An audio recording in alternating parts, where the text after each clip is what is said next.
भ्रष्ट संस्था चालकांवर कारवाई, शिक्षणाचं बाजारीकरण शिक्षकांचा सन्मान, शिक्षकांचा सन्मान, भ्रष्ट अधिकाऱ्यांचा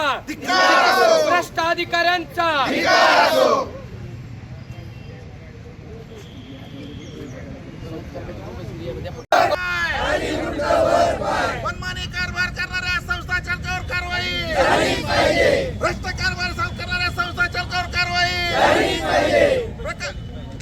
गैरकारभाराची चौकशी, संस्था चालकाच्या गैरकारभाराची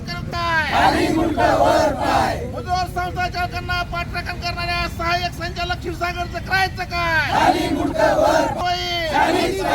भ्रष्ट संस्था चालकांवर कारवाई, कर्मचाऱ्यांना न्याय, कर्मचाऱ्यांची अमानुष वागणूक करणाऱ्या संस्था चालकांवर कारवाई, संस्था चालक सहाय्यक संचालक क्षीरसागरचं करायचं काय?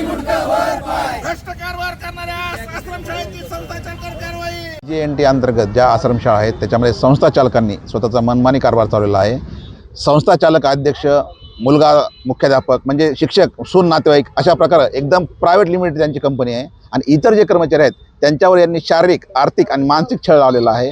दुसरी गोष्ट म्हणजे आमचं असं म्हणणं आहे की या शाळेमध्ये ऑनलाईन जी हजेरी आहे ती ऑनलाईन घ्यायला पाहिजे। तिसरी गोष्ट, अथर्व पिपरी या ठिकाणी जी आमची भगिनी महिला स्वयंपाकी जी आहे त्या महिलेला संस्था चालकानं म्हणजे शाळेवर कार्यरत असताना इतर कामं, रानातली कामं सांगणं वगैरे त्याला विरोध केल्यामुळं त्यांचे पती आणि त्यांनी याच सहाय्यक संचालकाच्या ऑफिसमध्ये तक्रार केल्यानंतर त्यांना मारहाण झालेला आहे। त्याचबरोबर वडझरी पाटोदा तालुक्यातील या आश्रमशाळेमध्ये मोठ्या प्रमाणावर गैरव्यवहार झालेला आहे। मजूर जो रोजगार हमीवरचा मजूर जो आहे तो शिक्षक म्हणून कार्यरत आहे आणि त्यांनी लाखो रुपयांचा पगार उचलला आहे। या संबंधामध्ये गेल्या कित्येक वर्षापासून वारंवार तक्रारी करून सुद्धा सहाय्यक संचालक, इतर मागासवर्गीय बहुजन कल्याण विभाग बीड कुठलीही कारवाई करत नाही, ते संस्था चालकांना पाठीशी घालत आहेत। त्यामुळे आमचं असं म्हणणं की अगोदर यांच्यावर कारवाई व्हायला पाहिजे आणि संबंधित प्रकरणाची सखोल चौकशी व्हायला पाहिजे आणि या बीड जिल्ह्यातल्या संपूर्ण शाळांचं उच्चस्तरीय समितीमार्फत ऑडिट करण्यात यावं आणि शिक्षक, विद्यार्थी आणि शिक्षक कर्मचारी जे आहेत त्यांची हजेरी जी आहे ती मला वाटतं ऑनलाईन करण्यात यावी अशी आमची मागणी आहे। सहाय्यक संचालक क्षीरसागरचं करायचं काय?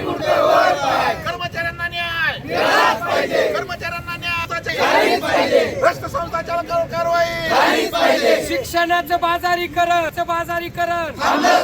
शिक्षकांचा सन्मान, भ्रष्ट अधिकाऱ्यांचा